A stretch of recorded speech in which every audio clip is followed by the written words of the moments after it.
ou não, vambora para o vídeo. Carlos Coronel. Bom, eu gostei do Carlos Coronel, acho que é uma fria, altitude, campo pesado, time reserva, pressão, mas sobretudo a reposição dele. Porque parece uma coisa trivial, mas diferentemente do Rafael, ele é destro, tem uma batida mais forte, a bola dele alcança uma amplitude maior. Talvez com o Caleri algum dia, se eles jogarem juntos, isso ajude nessa ligação, né? É uma bola mais rápida, né? E aí, mas ele sentiu as câimbras depois. Ele não estava fazendo cera, ele quase morreu no final do jogo. O campo é muito pesado. O campo do El Campinho sempre é um gramado complexo, ainda mais quando chove. E aí, sabe o que eu gostei, Valentim? Mais do que individualmente, eu gostei da resposta mínima coletiva ao jogo de risco que tinha que ser feito. Porque a sequência agora, ela não permite arriscar a escalação, cara. Essa é a dureza para o Roger e para todos os titulares do São Paulo, né? Essa sequência, Bahia, O'Higgins, Corinthians, Juventude, Fluminense, Tudo fora de antes casa. da, antes da volta ao Morumbi, não vai dar para arriscar. Muito bem, senhores. A gente faz então um rápido intervalo neste momento. Na volta, a gente fala sobre o jogo de domingo, São Paulo e Bahia, reencontro com o Rogério Ceni, não no Morumbi, mas no Cícero de Souza Marques em Bragança. A gente já volta. Muito bem, seguimos aqui no YouTube. Pessoal, temos uma enquete rolando. Lucas Moura é titular do São Paulo? Volta como titular do São Paulo? Pergunta a vocês. Mais uma, temos meta de likes para hoje. 350, a mesma meta da semana passada. Estamos já com 200, 500 likes é a meta de hoje. Vamos bater, já temos 200, praticamente metade aí já feita. Chegamos mais ou menos na metade da live. 500 likes, essa é a meta de hoje, pré-feriado. O Arnaldo chegou só pensando nos likes, inclusive. Foi o que ele falou antes da live No começar. mínimo essa meta, né? Pelo amor de Deus, a fase do time não é ruim. Então vamos buscar essa meta. Só do time UOL, né, que foi eliminado. Aliás, Bom, Arnaldo, queria uma palavrinha sua frente ao que aconteceu na segunda-feira. Fomos bom, garfados, fomos roubados. O Renan disse roubados. fomos prejudicados, né? Fomos É. prejudicados. Suspeita? Suspeita ou não? E eu estou, sinceramente, sequelado até esse momento. O Gabriel não pôde presenciar, eu não iria exatamente jogar. Estava com esses óculos aqui, Gabriel, nunca joguei de óculos. Estava sem as lentes de contato. Fui para o clinch e me comportei razoavelmente, mas Bem depois já. demais, Fez o gol, bem né? Fez o gol. demais. Foi bem, foi Não, não bem. foi gol desviado, tal, mas foi elogiado pelos companheiros e tudo mais. Mas a questão física, a força não existe mais. Então e o dia seguinte é pavoroso.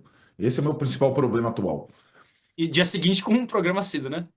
Pois é, né? Se tivesse vindo a classificação ainda, você dava aquela encarada, né? Mas até agora eu estou sequelado.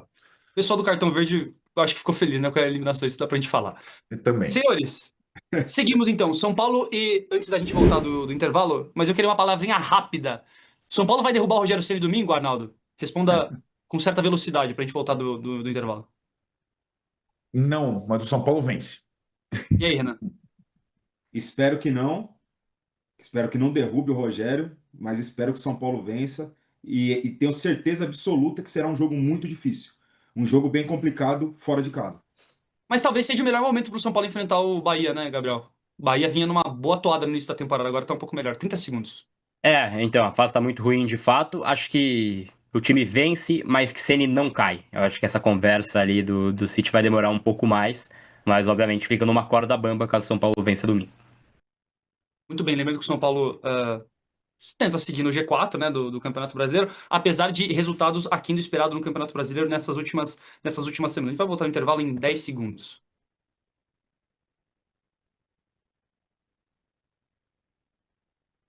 Estamos de volta na TV. Arnaldo Ribeiro, Renan Teixeira, Gabriel Sá, Valentim Furlan. A gente estava falando agora sobre o próximo jogo do São Paulo no Campeonato Brasileiro, São Paulo e Bahia, não no Morumbis. Arnaldo Ribeiro vai estar batucando no show do The Weeknd neste fim de semana. São Paulo e Bahia no Cícero de Souza Marques, em Bragança Paulista, que pode acabar virando plano A do São Paulo aí para outras partidas ao longo do ano. Vale lembrar, né? O São Paulo já fez 3, 2, é o sexto ou sétimo show que o São Paulo vai ter nesse ano, ainda tem 12 marcados. Tem alguns durante a Copa do Hairstyles, tem também do BTS. No segundo semestre, o São Paulo vai precisar sair do Morumbi mais algumas vezes durante o ano. O Arnaldo entra em estado de Nossa, cara, eu não me putrefação ali. conformo com isso. Não dá, não dá. Ó, os três aqui eu perguntei no intervalo, nenhum deles acha que o Rogério Ceni vai cair no fim de semana. Mas foi o que eu perguntei pro Gabriel, eu pergunto pra você agora, Arnaldo. Talvez seja o melhor momento pro São Paulo enfrentar o Bahia, correto? Não sei, eu acho que, Valentim, a gente tem que levar em consideração que o Bahia, o Atlético Paranaense, o Coritiba, eles têm um calendário diferente dos demais, né? Então, enquanto o São Paulo estava lá em Bogotá, o Gabriel estava lá viajando, altitude, sem ar, os caras estavam descansando no colchão, né? Então, o São Paulo deixou 7 jogadores aqui e tal. Na verdade, até foram 6, né? O Tolói me parece machucado, não treinou hoje e tal. Eu acho que a questão física, 4 da tarde e tal, vai ajudar o Bahia, né? Então, eu não sei se é o melhor momento para pegar o Bahia, porque o calendário do Bahia está folgado. Sim, em termos de resultado, existe uma certa pressão. Mas eu acho que é um jogo, se fosse no Morumbi, teria uma outra conotação, né? Naquela última vez, o Bahia, numa fase melhor, o São Paulo ganhou de 2-0, né? No gols do Luciano e do Bobadilha, né? Último Uma jogo do ótima ano. partida do Mike, aliás, né? Foi talvez a melhor partida do Mike pelo São Paulo, aquela partida. Mas eu acho que vai ser um jogo bem difícil. E acho que, particularmente para o Roger, é um jogo desafiador, porque a torcida do São Paulo, ela não canta o nome do Rogério há milênios, desde que o Rogério fez declarações de amor ao Flamengo, né? Naquela comparação meio infeliz, na época que ele dirigia o Flamengo, dizendo que a torcida. Então a torcida do São Paulo, ela respeita, já leva a bandeira, mas não tem o primeiro jogo que eu vi do Rogério contra o São Paulo foi o Fernando Diniz, técnico, segundo jogo dele no Pacaembu, por sinal, São Paulo e Fortaleza. E o Rogério é recebido no Pacaembu, ovacionado e tal. O Fernando Diniz, obviamente, entendeu aquilo, não era uma coisa. Mas agora a gente está falando de uma situação diferente, né? A parte da torcida está contra o treinador, eu acho isso completamente contraproducente ao time, e possivelmente sendo o Rogério em Bragança, é bem provável que boa parte da torcida grite o nome do Rogério e não grite o do Roger, por exemplo, né? O que eu acho ruim para o São Paulo, né?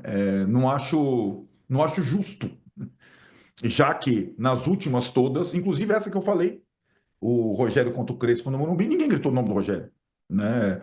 Fora, então assim, é um desafio particular, eu acho que do Roger, esse jogo.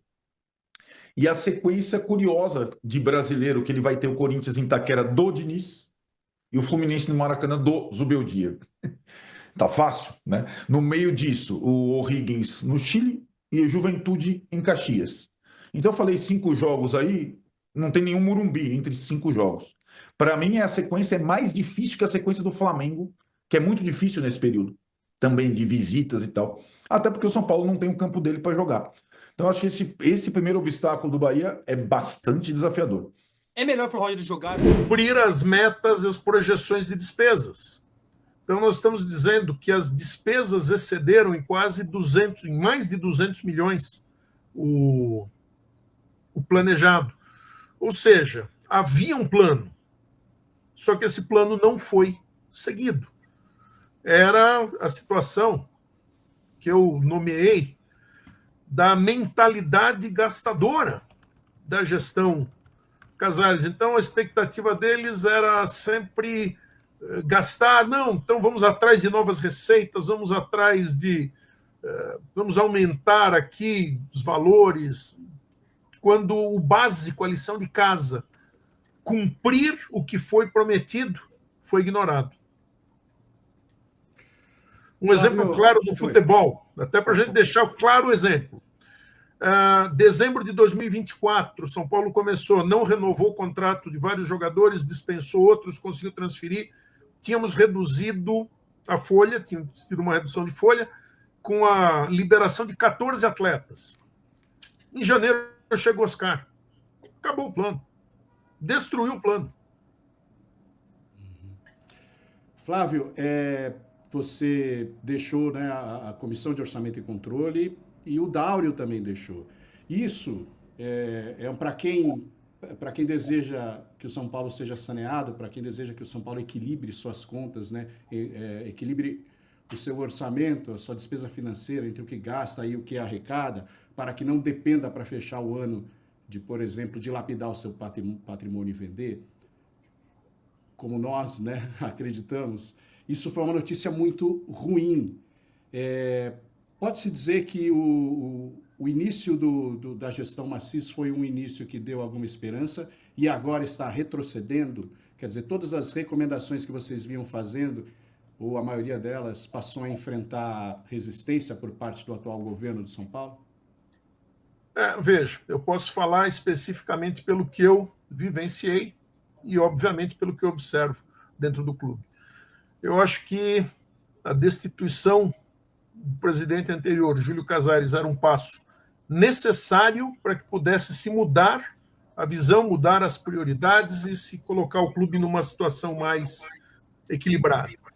Eu acho que o presidente Massis ele começou bem intencionado, eu acho que ele tomou algumas iniciativas necessárias, eu acho que ele nos convidou, a mim e ao Dauri, para fazer esse trabalho com a melhor das intenções, estava dando todo o respaldo necessário, e isso foi indo bem até o momento que a política prevaleceu sobre a gestão. Então, no momento que eu aceitei o convite, uma honra, poder trabalhar para o São Paulo, voluntariamente, dedicando o meu tempo para o São Paulo. Eu havia colocado o presidente Massis, eu fico muito honrado, aceito, mas eu faço as coisas do meu jeito, eu vou fundo, e eu não misturo a parte técnica com política.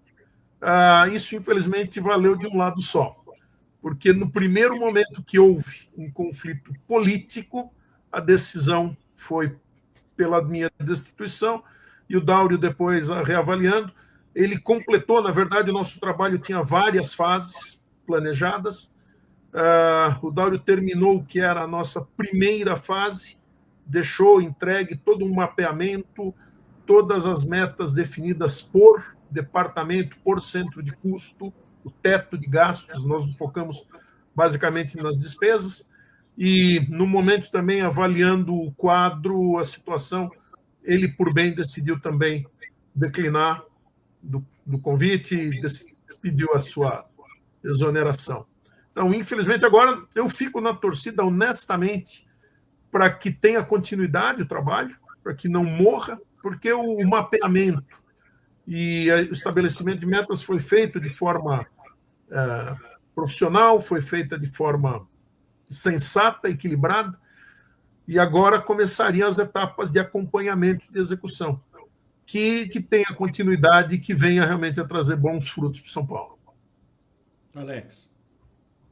Perfeito. O Flávio, a gente analisando esse balanço, a gente vê que o São Paulo ele fica muito refém realmente da venda de atletas. E no plano ouro que vocês estabeleceram, o São Paulo não ficaria tanto assim. Ajudaria, obviamente, no abatimento de dívida daqui para frente, mas também haveria um revestimento no elenco.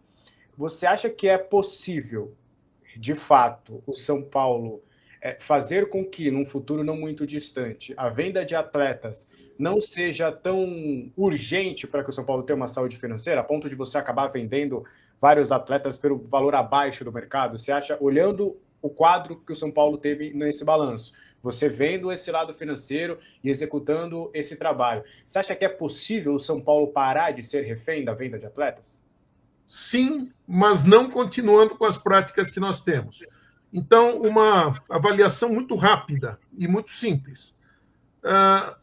Tirando a receita de vendas de atletas, o São Paulo teve, em 2025, 745 milhões de reais em receitas. 745 milhões de reais em receitas operacionais. Eu tirei daí também aquelas receitas tributárias.